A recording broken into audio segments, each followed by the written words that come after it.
तो लास्ट हमने किया था resistivity and factor affecting resistance, उसके ऊपर एक न्यूमेरिकल बोल रहा हूँ, जरा सब लोग लिखेंगे। A wire has a resistance a wire has a resistance R with its length equal to L meters and area of cross section A meter square.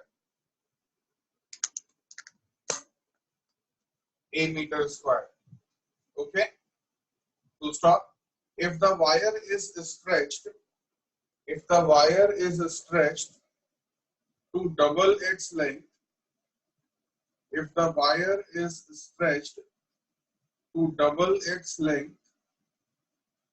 what will be the new resistance of the wire? Okay, right? देखते हैं जरा ये कैसे होगा। तो हमको दो cases given है। पहला जो केस 1 हमारे पास हो गया, in that case 1 we are given resistance of the wire is R ohms. Okay, length है इसकी क्या, L meter and area is A meter square.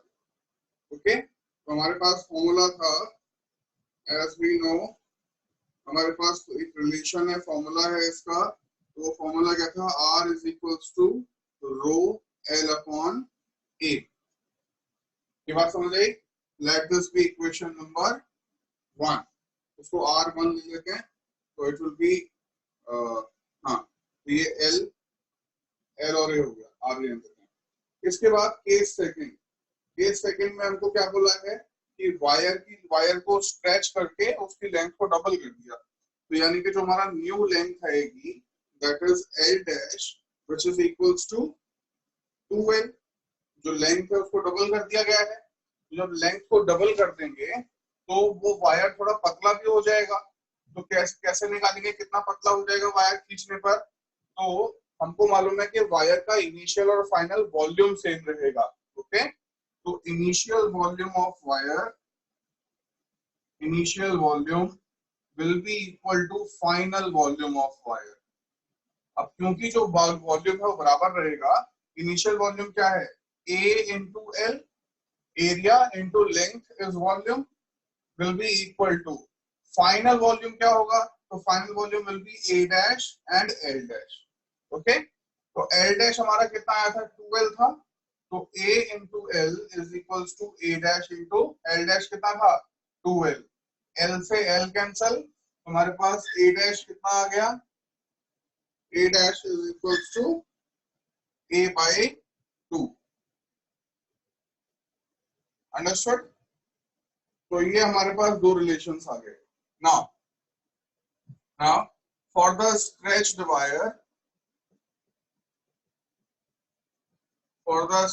Wire new resistance will B,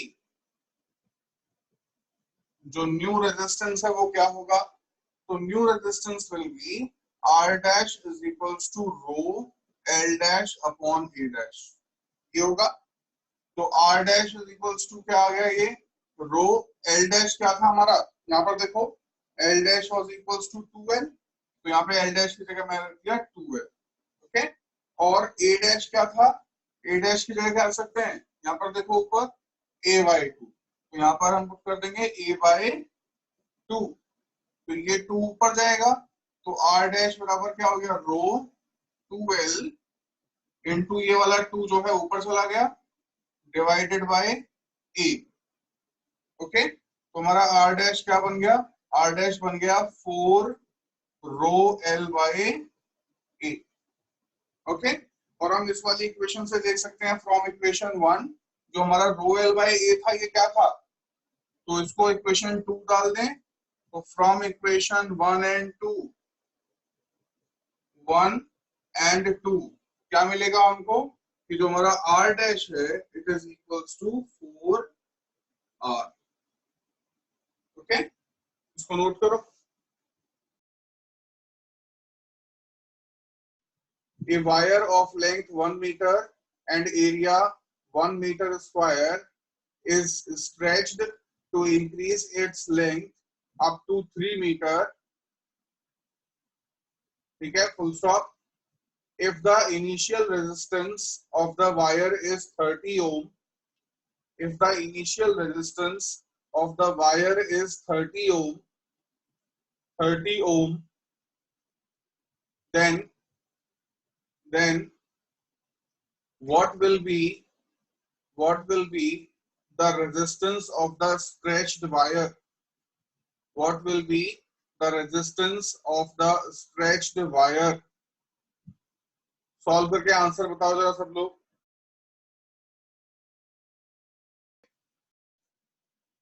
तो इस क्वेश्चन को सॉल्व कैसे करेंगे? वापस वही दो केसेस लगेंगे. फर्स्ट केस में हमको गिवन है रेजिस्टेंस, लेंथ और एरिया. तो कितना कितना गिवन था? रेजिस्टेंस हमको गिवन है 30 ओम, लेंथ गिवन है 1 मीटर एंड एरिया गिवन है 1 मीटर स्क्वायर. ओके, तो R is equal to rho L upon A होता है. तो इसको मैं अभी रो एल अपॉन ए ही रहने दे रहा हूँ. यहाँ पे वैल्यू डाल देते हैं इसको. तो वैल्यू क्या डालेंगे? LV1 और AB1, यानी कि क्या आ जाएगा? रो 1 डिवाइडेड बाय 1. ओके, तो ये हो गया, यहाँ पर आ गया दिस इज रो. इसको हम इक्वेशन 1 डाल देते हैं. ओके, अब आते हैं इस पर न्यू पर. तो इसमें L डैश कितना हो गया है? L डैश हो गया हमारा 3 मीटर. ओके, तो initial volume is equals to final volume है. तो यहाँ पर क्या डालेंगे वैल्यू? यहाँ पर वैल्यू डालते हैं. तो A कितना था हमारा इनिशियली? 1. L कितना था? ये भी 1 था. A डैश हमको निकालना है और L डैश कितना हो गया है? 3 मीटर. ओके, उसमें क्वेश्चन में हमको गिवन है कि 3 मीटर तक स्ट्रेच कर दिया. तो ये हो गया. अब यहां से जब इसको सॉल्व करेंगे तो क्या आ जाएगा? A dash will be equal to 1/3. Solve करेंगे A डैश आ जाएगा 1/3 और उसके बाद में यहाँ पर इसमें वैल्यू डाल देते हैं. वैल्यू डालते हैं, कितना आएगा? रो L डैश कितना आया था? 3 metre divided by A dash कितना आया है हमारा? 1/3. तो ये 3 ऊपर जाएगा, it will be 9 rho. Okay, तो let this be equation second. अब यहाँ पे इसको इक्वेशन फर्स्ट ये वाला R is equals to rho और R dash is equals to 9 rho. Comparing equation 1 and 2, इसको कंपेयर करो.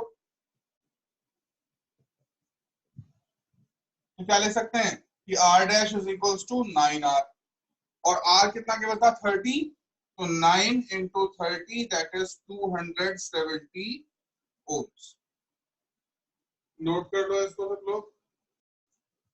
ओके, तो इस तरह के क्वेश्चन इसके ऊपर देखने को मिलेगा. इसके बाद में नेक्स्ट टॉपिक पे हम जा रहे हैं.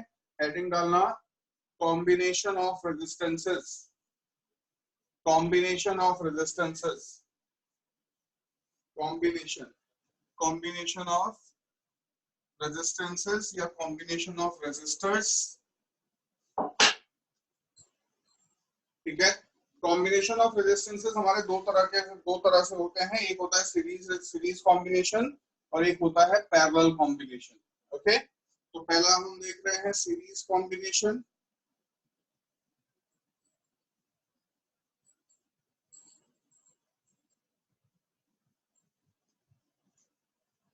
राइट, अब ये सीरीज कॉम्बिनेशन क्या होता है इसको जरा समझने की कोशिश करते हैं. यहाँ पर देखना जरा ध्यान से.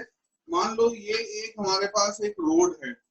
ओके, और आगे से ये जो रोड है इसकी विड्थ कम हो रही है.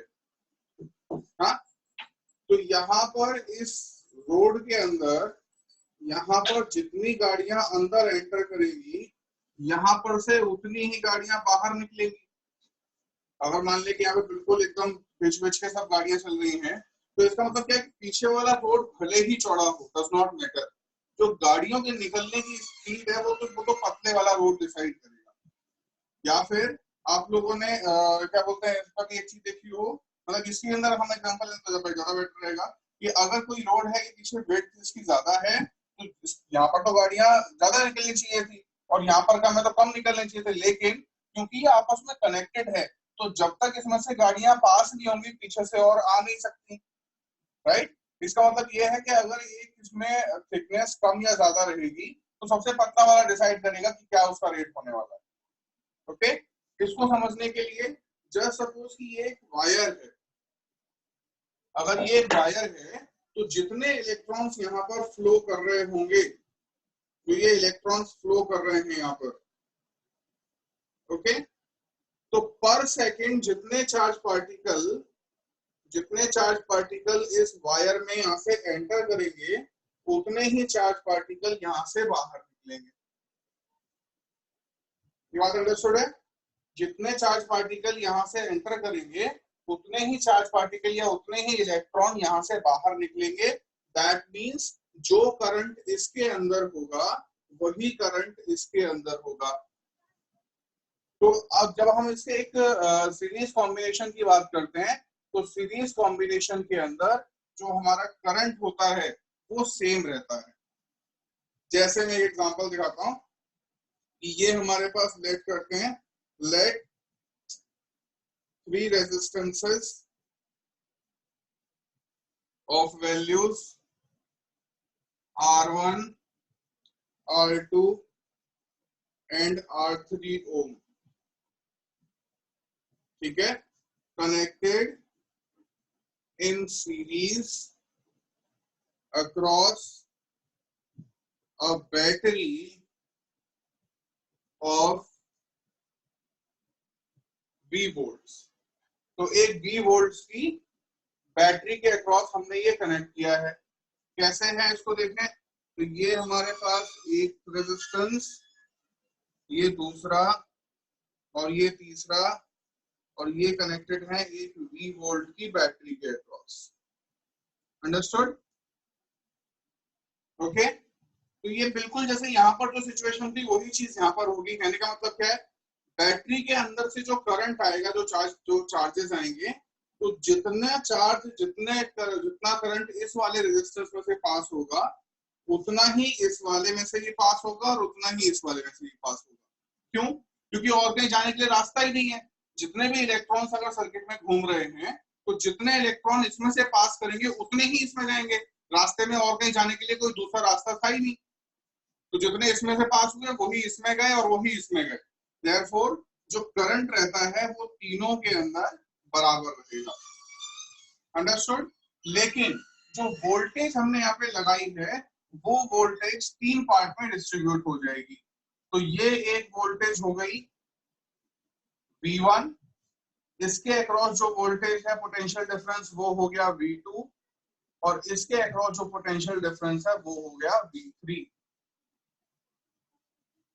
Understood?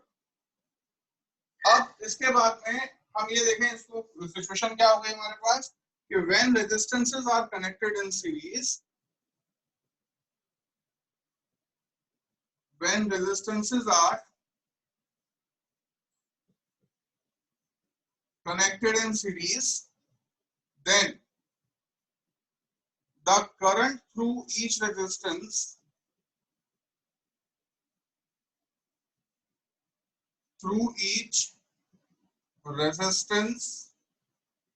remain same, and the potential difference is divided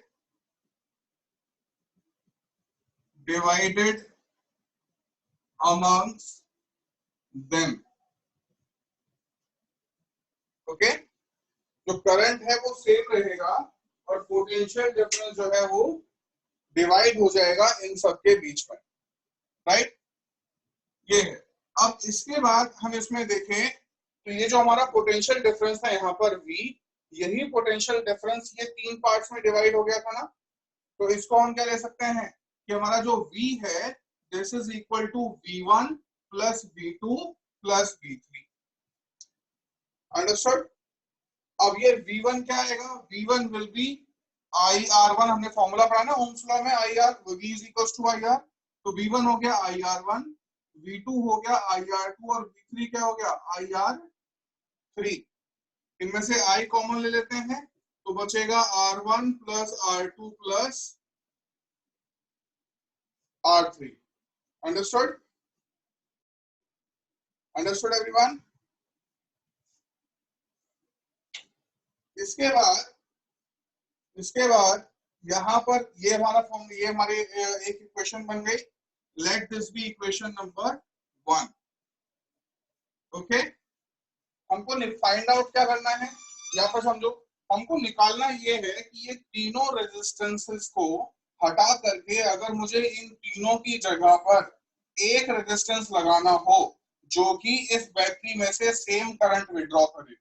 I repeat एक बार, ये तीनों रेजिस्टेंसेस को हटाकर एक अकेला ऐसा रेजिस्टेंस लगाना है जो कि इस बैटरी में से इतना ही करंट आई निकाले। हम बोलते हैं ना कि तीनों के बराबर एक अकेला हो जाएगा फिर। ओके, तो let us consider an equivalent circuit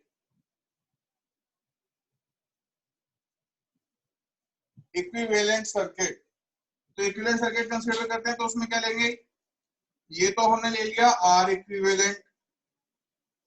okay, R equivalent, या फिर इसको हम ये आर इन सीरीज भी बोल सकते हैं। ये सीरीज कॉम्बिनेशन का ये टोटल रेजिस्टेंस है। ओके, और इसके बाद में जो यहाँ पर देखें बैटरी वो सेम लगाई जाएगी, तो ये सेम बैटरी लगा दी। सो फॉर दिस सर्किट हमारे पास V इज इक्वल टू क्या आ जाएगा, IRS। इसको इक्वेशन सेकंड ले लें, तो फ्रॉम इक्वेशन 1 and 2 क्या आएगा, 1 and 2 we will get IRS is equals to IR1 plus R2 plus R3, और I से I कैंसल, क्या आ जाएगा, RS is equals to R1 plus R2 plus R3। This is the formula for series combination। Okay, note करो, बाकी जिसको doubt है मैं अभी क्वेश्चन ले रहा हूँ सबके। पैरेलल कॉम्बिनेशन के अंदर जो अभी हमारा सब में करंट सेम था और पोटेंशियल डिफरेंस डिवाइड हो रहा था, उसका उल्टा हो जाएगा, मतलब कि पोटेंशियल डिफरेंस सेम रहेगा और करंट डिवाइड होगा इस बार। पैरेलल कॉम्बिनेशन समझो जरा सब लोग, कोई लिखना नहीं है अभी, जस्ट समझो।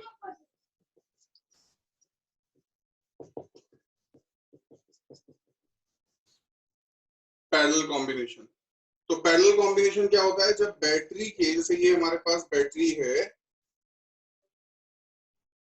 जब बैटरी के सेम टर्मिनल से, बैटरी के ये टर्मिनल्स हैं, बैटरी के सेम टर्मिनल से हमारे डिफरेंट रेजिस्टेंसेस अटैच होंगे। जैसे एक ये रेजिस्टेंस अटैच कर दिया हमने, ओके, दिस R1, तो ये सेम टर्मिनल से अटैच है। फिर ऐसे ही मैंने एक ये अटैच कर दिया है R2। अब देखो, जिन दो पॉइंट से बैटरी के जिन दो टर्मिनल से R1 अटैच है, उन्हीं दोनों टर्मिनल से R2 भी अटैच है, और उन्हीं दोनों टर्मिनल से ये मैं एक और लगा दे रहा हूं, R3 भी अटैच है। अंडरस्टूड? तो बैटरी के सेम टर्मिनल से, ये देखो, इन्हीं दोनों पॉइंट से ये भी अटैच है, ये भी अटैच है और ये भी अटैच है। तो इस तरह के कॉम्बिनेशन को हम क्या बोलते हैं, पैरेलल कॉम्बिनेशन। जब बैटरी के सेम टर्मिनल से more than one resistance connected होंगे तो we call it parallel combination. Okay, जब पैरेलल, क्योंकि बैटरी के सेम टर्मिनल से ही तीनों अटैच हैं, तो इनके अक्रॉस जो पोटेंशियल डिफरेंस रहेगा वो सेम रहेगा। इसके अक्रॉस भी V वोल्ट, इसके अक्रॉस भी V वोल्ट और इसके अक्रॉस भी V वोल्ट। पैरेलल कॉम्बिनेशन में पोटेंशियल डिफरेंस सेम रहता है, राइट। अच्छा, और इनमें करंट फिर चेंज हो जाएगा। कैसे, मान लेते हैं यहां से करंट निकल रहा था I, टोटल करंट जो बैटरी से निकल रहा था, तो ये करंट यहाँ पर से यहाँ पर और यहाँ पर डिवाइड हो जाएगा। यही वाला I करंट इन तीनों में डिवाइड हो गया। कितना कितना हो गया, इसमें हो गया I3, इसमें हो गया I2 और इसमें हो गया I1। अंडरस्टूड? और फिर ये करंट यहां से निकल करके और इस तरह से आकर के वापस बैटरी में आ जाएगा। अंडरस्टूड? अब इसमें हम देखें कि when resistances are connected in parallel combination, तो जब हम रेजिस्टेंसेस को पैरेलल कॉम्बिनेशन में कनेक्ट करते हैं, द पोटेंशियल डिफरेंस, अब ये पीडी वापस ध्यान रखना, पोटेंशियल डिफरेंस लिखता हूं, potential difference across all the resistances is same, however the current drawn from the battery is divided among them. तो करंट इनमें डिवाइड हो जाता है. ओके, हाँ, दिस इज इट. तो करंट इनके बीच में रेजिस्टेंसेस के बीच में डिवाइड हो जाएगा. तो इफ यहाँ पे हम लेट कर लेते हैं, late R1, R2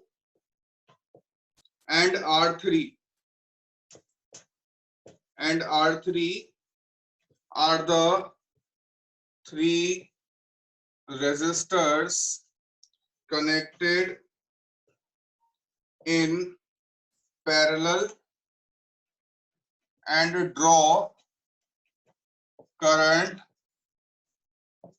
I1, I2 and I3 from battery.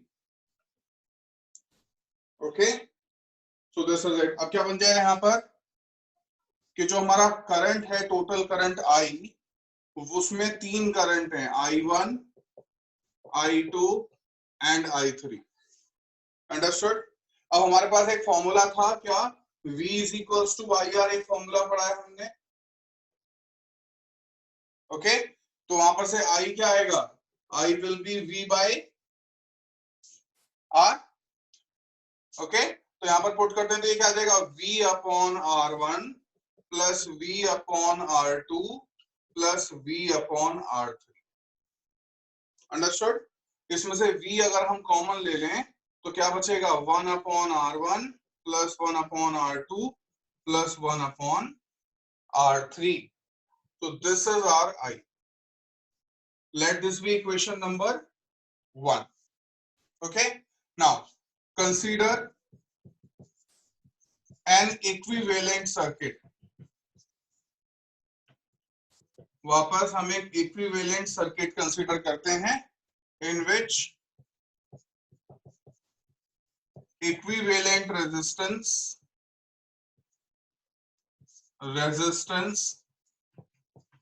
RP, अब पहले सीरीज वाले को हमने क्या लिखा था, RS, इसको मैं लिख रहा हूं RP, यानी कि total resistance of the parallel combination. Right, तो RP which draw current I from battery. तो ये क्या लिया हमने, ये एक RP रेजिस्टेंस ले लिया और बैटरी सेम वही है 20 वोल्ट की, ये अकेला I करंट निकाल रहा है और इसकी वैल्यू है RP. ये समझना ध्यान से. इसका मतलब क्या है कि ये तीनों रेजिस्टेंसेस की जगह पर हमने एक लगा दिया. ठीक है, तो ये तीनों मिलकर के I करंट निकाल रहे थे बैटरी में से और ये अकेला I करंट निकाल रहा है बैटरी में से. तो इसके लिए क्या हो जाएगा, यहां पर हो जाएगा हमारा V is equals to IRP, यानी कि I इज इक्वल्स टू क्या आ जाएगा, V upon RP. Let this be equation number 2. तो अब फ्रॉम इक्वेशन 1 एंड 2 क्या आ जाएगा, 1 and 2 it will be V upon RP is equals to V 1 upon R1 plus 1 upon R2 plus 1 upon R3. Okay, V से V cancel and ये क्या बन जाएगा, 1 upon RP is equals to 1 upon R1 plus 1 upon R2 plus 1 upon R3. Okay, करो फटाफट, note करो इसको, note करो. किसी को कोई डाउट तो पूछते जाओ, मैं साथ साथ बता चल रहा हूं. Done everyone. एक क्वेश्चन मैं आप लोगों को दिखा रहा हूँ, जस्ट इस क्वेश्चन को नोट करना और सॉल्व करते हैं। Okay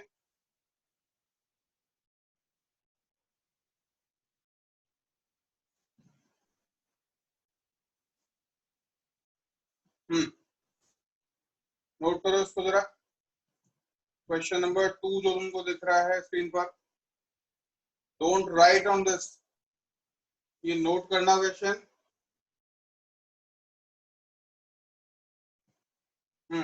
let's solve the question. क्या क्या गिवन है इसमें? एक electric lamp 100 ohm, toaster 50 ohm and water filter of resistance 500 ohm are connected in parallel to a 220 volt source. What is the resistance of an electric iron connected to the same source that takes as much current as all the three appliances? तो इसको बिल्कुल इसी question पर based हम समझें।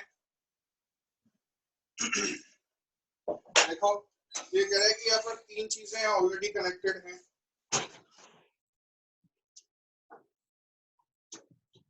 ये इस तरह से, और वोल्टेज कितना है 220 वोल्ट। ओके, और कितना कितना है ये, एक 100 ओम है, एक 50 है और एक 500।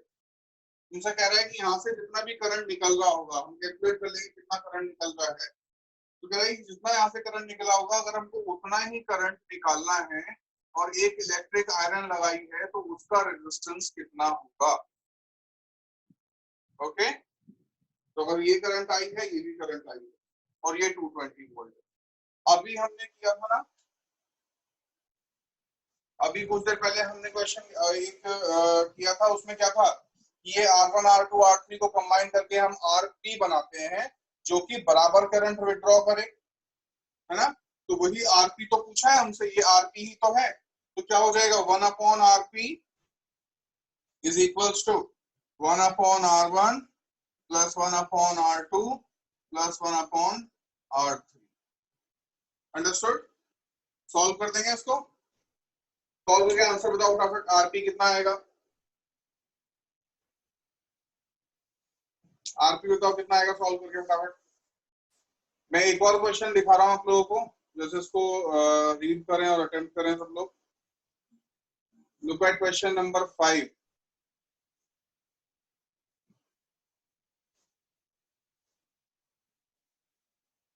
इसको नोट करो एंड देन सॉल्व करो इसको। Done. What is the highest and lowest resistance that can be secured by the combination of 4 coils of resistance 4 ohm, 8 ohm, 12 ohm and 24 ohm? Okay, तो सॉल्व करते हैं इसको। तो जब आपको मैक्सिमम रेजिस्टेंस निकालना है तो ये चीज ध्यान रखना, कभी भी अगर हम कॉम्बिनेशन करते हैं कुछ रेजिस्टेंसेस का, तो the maximum resistance comes in, the resistance is maximum when connected in series. Okay, is maximum when connected in series. Okay, and minimum when connected in parallel, when connected in parallel, right? और हमको क्या दे रखा है, हमको दे रखे हैं R1 कितना दिया है बताओ जरा, R1 R2 R3 R4 कितना कितना गिवन है। तो क्वेश्चन में गिवन है दैट इज 4 8 12 एंड 24। तो 4 8 12 एंड 24 हो, ये है ना। तो जब हमको ये मैक्सिमम मिनिमम फाइंड आउट करना है, तो मैक्सिमम क्या करेंगे, R will be equal to R1 plus R2 plus R3 plus R4, और जब मिनिमम निकालना है तो 1/R, इसको मैं मिनिमम के लिए MIN लिख दे रहा हूँ, इसको R max लिख दे रहा हूँ, ठीक है, बिकॉज सीरीज में सीधा सीधा ऐड करते थे, पैरेलल में ऐसे करेंगे 1/R minimum 1/R1 plus 1/R2 plus 1/R3 plus 1/R4। हमारे पास R1 R2 R3 R4 चारों की वैल्यू है, पुट करके बताओ फटाफट आंसर क्या आएगा एवरीवन। चलो देखते हैं। तो R मैक्स में ये कितना है, 8 प्लस 4 प्लस R1 जो है 4 है ना, R1 4 plus 8 plus 12 plus 24, total हो गया 48 ओम्स। ओके, यहाँ पर करेंगे तो 1 upon R minimum is equals to 1 by 4 plus 1 by 8 plus 1 by 12 plus 1 by 24। Okay, तो 24 आ जाएगा एलसीएम, ये हो गया 6 प्लस 3 प्लस 2 प्लस 1, मतलब हो गया ये 12। तो 12 upon 24 that is equals to 1 by 2। तो आर मिनिमम क्या हो जाएगा, इट इज 2 ओम्स। ओके,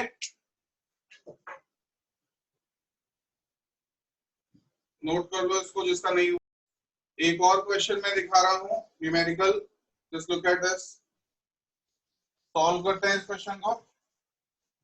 तो क्वेश्चन क्या था, ये बॉक्सेस की जगह पर मैं रेजिस्टेंस बना ले रहा हूँ, इसमें कोई दिक्कत नहीं है, ठीक है। ये कुछ ऐसा है and it is a battery of 25 volts 25 volt sorry, and ये जो पोटेंशियल डिफरेंस दे रखा है हमको इसके अक्रॉस दैट इज 10 वोल्ट, इसके अक्रॉस जो पोटेंशियल डिफरेंस दे रखा है दैट इज 4 वोल्ट, एंड इसके अक्रॉस जो पोटेंशियल डिफरेंस दे रखा है दैट इज V3, हमको मालूम नहीं है कितना है। ओके, तो मैं इसको लिख देता हूँ, ये V1 है, ये V2 है और ये V3 हो गया। और ये रेजिस्टेंसेस कितना है, R1 R2 and R3, values given है क्या, तो टोटल रेजिस्टेंस गिवन है हमको, R1 R2 और ये सब गिवन नहीं है। बड़ा ही अच्छा और इंटरेस्टिंग क्वेश्चन है, हमको टोटल रेजिस्टेंस गिवन है 100 ओम। ओके, तो जरा इसको समझने की कोशिश करेंगे।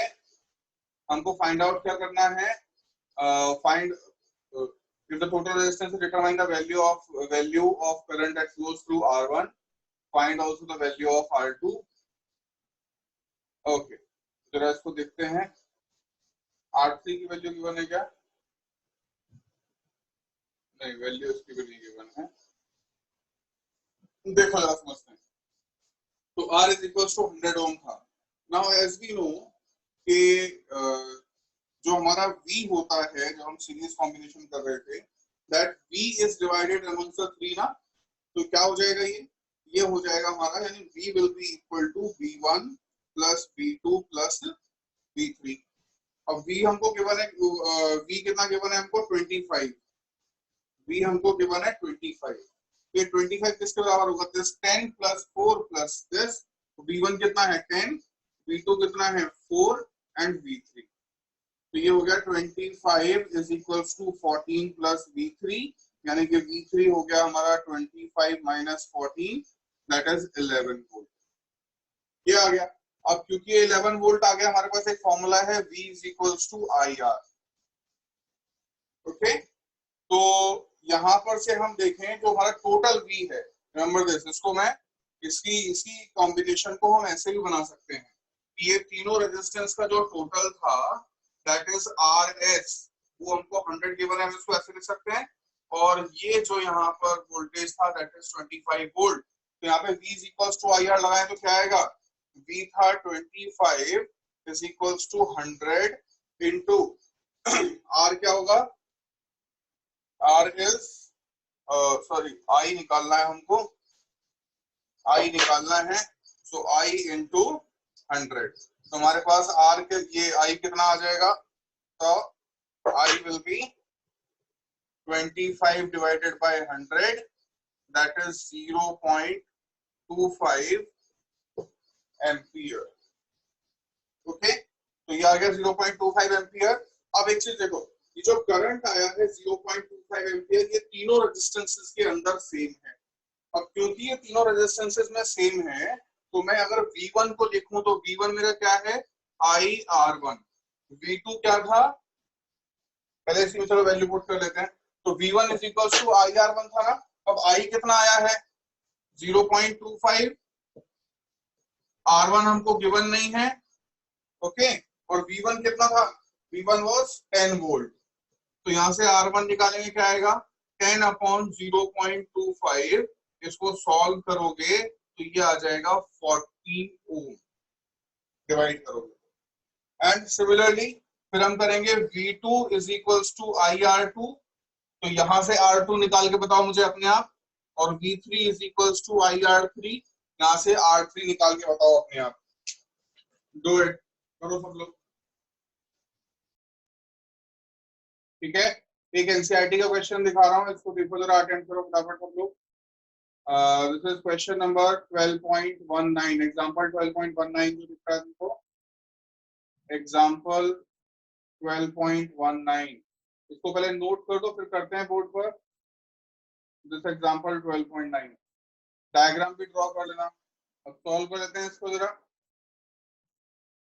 राइट। क्या क्या पूछा है देखो, इसमें हमको रेजिस्टेंसेस गिवन है, R1 गिवन है 10 ओम, R2 गिवन है 40 ओम, R3 गिवन है 30, R4 गिवन है 20 ओम एंड R5 गिवन है कितना 60 ओम, ओके। और बैटरी गिवन है 12 वोल्ट। क्या क्या पूछा है, calculate total resistance and total current, total resistance and total current. Total resistance कैसे निकालेंगे, ये तीनों हमको दिख रहा है पैरेलल में है, तो इसको लेते हैं 1/RP1, तो 1/RP1 है parallel combination 1, 1/RP1 parallel combination 1, तो ये क्या हो जाएगा, it will B 1/R3 plus 1/R4 plus 1/R5।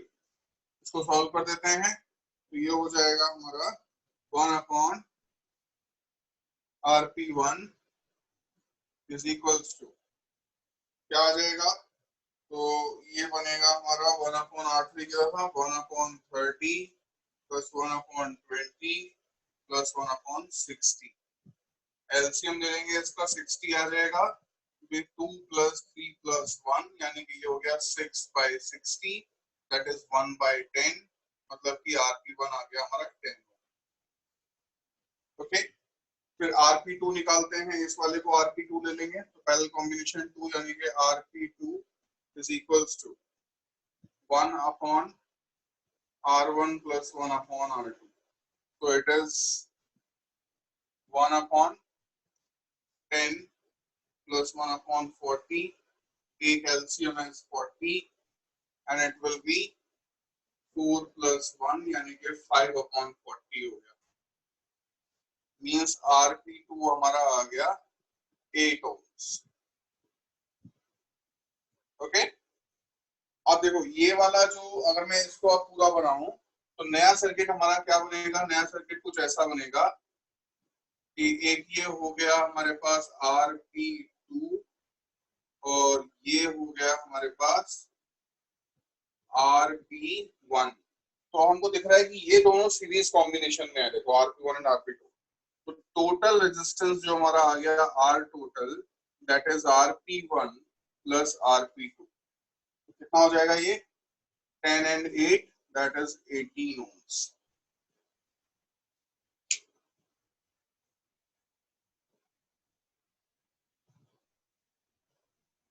Note कर लो इसको, रेजिस्टेंस जब हो जाएगा उसके बाद इसको निकाल, इसमें हमको निकालना है करंट, तो करंट कैसे निकालेंगे, V is equals to IR होता है as we all know, तो I is equals to क्या हो गया V by R, V कितना था टोटल 12 वोल्ट और R कितना आया है 18, निकाल देंगे 12/18 करेंगे, कितना आ जाएगा ये आ गया 2/3, 0.67 एम्पियर,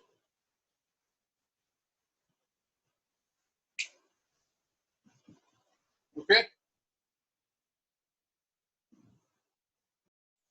इसके बाद नेक्स्ट टाइम डाल दो, नया टॉपिक कर रहे हैं, heating effect of current, new topic heating effect of current, right. अब हीटिंग इफेक्ट ऑफ करंट जो है, करंट हीट करता क्यों है, what is the reason behind the heating, इसको समझो। जब हमारा एक वायर है तो वायर के अंदर मैंने पहले ही तुमको बताया था कि ये जो हमारे मेटल एटम्स होते हैं कुछ ऐसे हैं मेटल एटम्स, और इन मेटल एटम्स ने यहाँ पर इलेक्ट्रॉन्स रिलीज किए हुए हैं जिनको हम फ्री इलेक्ट्रॉन बोलते हैं, जबकि वो पूरी तरह फ्री नहीं होते, वो बात अलग है, तो इनको हम ऐसे ये हमारे इलेक्ट्रॉन्स हो गए, अंडरस्टूड। अब जब ये इलेक्ट्रॉन्स मूव करते हैं यहाँ पर, जब हम इसके अक्रॉस बैटरी लगाएंगे, यहाँ पर मैंने बैटरी इसके अक्रॉस कनेक्ट करी, तो जब हम इसके अक्रॉस बैटरी लगाते हैं तो इन इलेक्ट्रॉन्स के ऊपर फोर्स लगती है और ये इलेक्ट्रॉन भागना, मतलब पहले ही भाग रहे होते हैं और भागना शुरू करते हैं। अब भागते हुए इलेक्ट्रॉन दौड़ रहे होते हैं इधर से उधर, तो इनमें आपस में क्या होते हैं, कोलिजन्स होते हैं, एक इलेक्ट्रॉन का दूसरे इलेक्ट्रॉन से या फिर एक इलेक्ट्रॉन का मेटल एटम से। तो इन कोलिजन्स की वजह से, जो यहाँ पर कोलिजन्स हो रहे हैं, इन कोलिजन्स की वजह से हीट प्रोड्यूस होती है, अंडरस्टूड। ये रीजन लिख लो कि हीटिंग इफेक्ट होता क्यों है, it is due to the collisions of electrons with other electron and electrons with the metal atoms। तो इस चीज को नोट कर लो कि हीटिंग इफेक्ट होता क्यों, अंडरस्टूड एवरीवन। तो हीटिंग होती है क्योंकि अब जब आप अपने कोलाइड करते हैं तो कोलिशन से एनर्जी लॉस होता है in the form of heat, this is it. अब इसके बाद में सवाल ये है कि हीट प्रोड्यूस कितनी होगी, how much heat is produced, ठीक है। तो जो हमारा हीट प्रोड्यूस होता है, एक लॉ है that is called joule on joule effect of heating. तो उसको जरा पहले इसको नोट कर लो, पहले इसको नोट करना नहीं डालेंगे। हीटिंग जो है, जूल्स लॉ या फिर जूल्स हीटिंग इफेक्ट बोलते हैं हम, इसको जूल ने एक्सप्लेन किया था। एंड व्हाट डज इट से, ये कहता है कि जो हीट प्रोड्यूस होती है किसी भी सर्किट के अंदर, किसी भी वायर के अंदर, द हीट प्रोड्यूस, अभी लिखना मत कोई भी, the amount of heat produced is directly proportional to the magnitude of current that flows, ठीक है। जूल्स इफेक्ट ऑफ हीटिंग है, जूल्स इफेक्ट ऑफ हीटिंग या जूल्स हीटिंग इफेक्ट बोलते हैं। जूल हमारी प्रोड्यूस होती है directly proportional to square of current that passes through a wire. दूसरा, जो हीट प्रोड्यूस होती है that is directly proportional to the resistance of that particular wire जिसमें हीट प्रोड्यूस हो रही है। And third is the heat produce is directly proportional to the time. ये बात समझ आई, अभी लिखना मत कोई भी, अंडरस्टूड। तो पहली स्टेटमेंट क्या है कि heat produced in a conductor is directly proportional to square of current, okay। And second is heat produced is directly proportional, heat produced in a conductor is directly proportional to the resistance of conductor। And third is heat produced in a conductor is directly proportional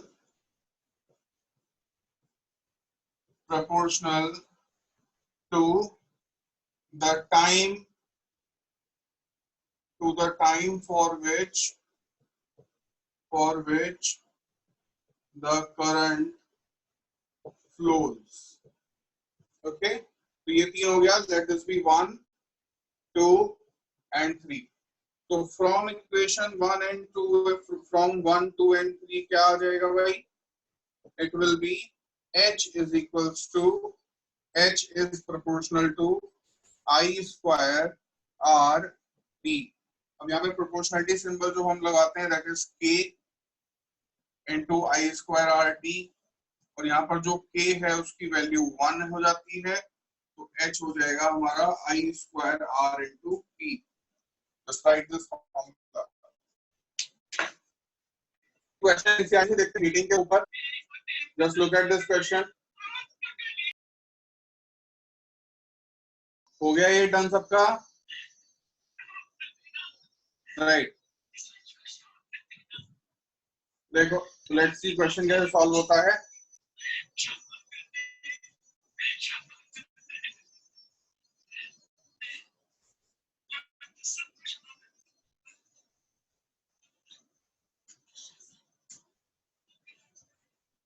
हाँ, तो हमको given था 100 joule of heat are produced each second, हर एक second में 100 joule heat each second in a 4 ohm resistance. इसका मतलब हमको हीट क्या दे दिया है? हीट दे दिया 100 जूल। टाइम ईच सेकंड का मतलब, ईच सेकंड का मतलब होता है 1 सेकंड टाइम दे दिया हमको। रेजिस्टेंस दे दिया है 4 ohm. Okay, find the potential difference across the conductor. तो देखो हमारे पास फॉर्मूला था H is equals to I square R P। Okay, और एक हमको फॉर्मूला पता है कि हमारा I इज इक्वल्स टू क्या होता है? V by R। तो यहाँ पे पुट कर सकते हैं, तो I की जगह मैंने पुट कर दिया V by R whole square into RT। हो गया? इसको होल स्क्वायर खोलेंगे तो क्या आएगा? V square upon R square into R into T। Okay, अब इस R स्क्वायर को हम ऐसे लिख सकते हैं क्या? H is equals to V square upon R into R, और यहाँ पर आ गया R इंटू टी। तो इस एक R से एक R cancel, it is V square upon R into T. H कितना गिवन है? 100। V हमको निकालना है, और R गिवन है कितना? 4, एंड T गिवन है 1। सॉल्व कर सकते हैं इसको। तो V स्क्वायर बराबर कितना हो गया? 400। ओके, तो V निकाल दो, यहाँ से कितना आ जाएगा? It will be root 400, and root 400 is what? 20 volt.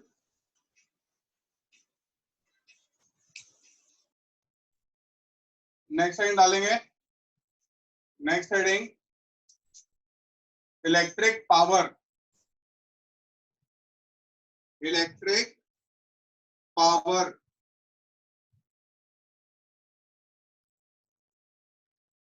Electric power. Just look at here, power. अब इलेक्ट्रिक पावर क्या होता है इसको जरा ध्यान से समझना। बिल्कुल, यहाँ पर हमारे पास एक ये कंडक्टर है। ओके, इसके अक्रॉस जो पोटेंशियल डिफरेंस हमने लगाया हुआ है, that potential difference is V volt. That potential difference is V volt. Understood? अब यहां पर से एक चार्ज है, दैट इज चार्ज Q, और ये चार्ज Q यहाँ से एक एंड से दूसरे एंड तक मान लेते हैं ये मूव करता है। तो इसमें कितना वर्क डन होगा? हमने एक चीज पढ़ी थी कि V इज इक्वल्स टू क्या होता है? W by Q। और इनिशियली सबसे पहले टॉपिक में पोटेंशियल क्या था? Work done per unit charge. तो अगर मुझे यहाँ से वर्क डन निकालना है तो वर्क डन क्या होगा भाई? Q इंटू V होगा कि नहीं होगा? अंडरस्टूड? और पावर का जो हमारा फॉर्मूला होता है, पावर की जो डेफिनेशन होती है, वो लिखना मत कोई भी। पावर की डेफिनेशन क्या होती है कि power P is equals to होता है work done per unit time. तो ये क्या बन जाएगा? वर्क डन क्या था? Q into V divided by time. और चार्ज Q बाय T ये क्या होता है? एज वी नो कि हमारा Q by T is equals to क्या होता है? करंट। तो पुट कर देंगे P इज इक्वल्स टू क्या आ जाएगा? Q बाय T की जगह I पुट कर दो, तो it will B into I। तो this is the formula for power. Understood? तो डेफिनेशन लिख देते हैं पहले पावर की, और फिर उसके बाद में इसको नोट करेंगे। अभी कोई मत लिखना, जरा डेफिनेशन लिखो पावर। राइट, तो electric power consumed in a circuit, electric power consumed in a circuit is equal to the work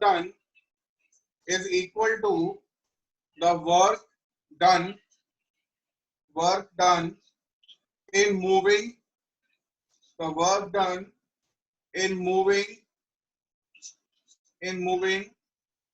unit positive charge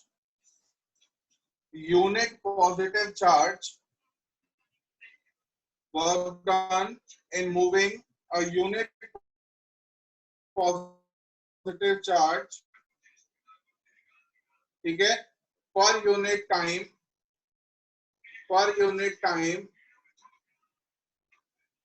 in a circuit. So work done per unit time is power.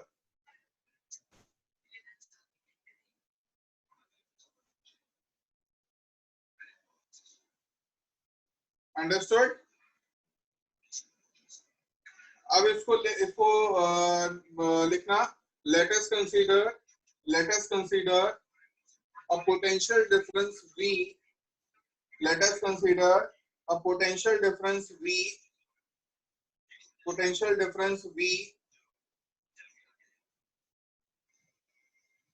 set up across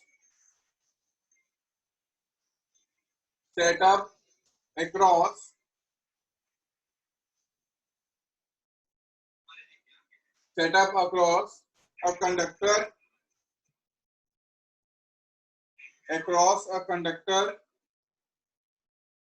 okay, in which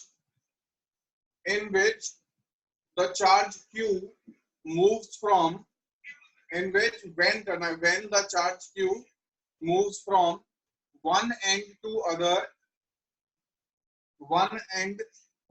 in the circuit,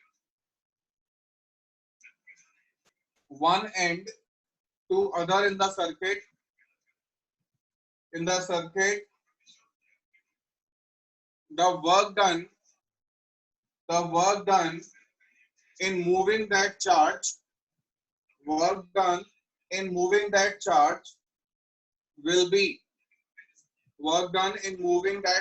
will be क्या होगा. अब ये छाप दो, यहाँ पे ये W क्या हो गया, Q इंटू V, और फिर उसके बाद पावर जो है, power is work done upon time. मैं पूरा इसको लिख देता हूँ. Power is work upon time, okay. और वर्क हमने Q भी निकाला है. इसके बाद लिख दो इसको पूरा लिख दो इसको.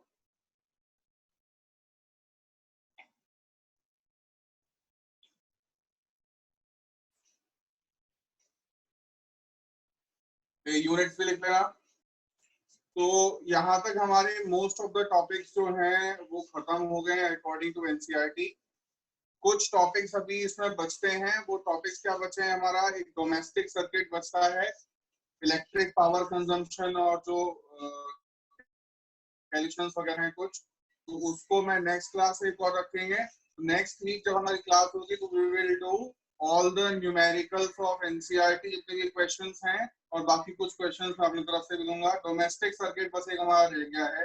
डोमेस्टिक सर्किट हमको करना है. बाकी ऑलमोस्ट ये चैप्टर खत्म हो गया है. कुछ बीच में से होगा. तो नेक्स्ट क्लास में जब हमारी होगी नेक्स्ट वीक, तो पूरा इसको रैप अप कर देंगे, सारे क्वेश्चंस और बाकी जो टॉपिक बचे हुए हैं, एवरीथिंग.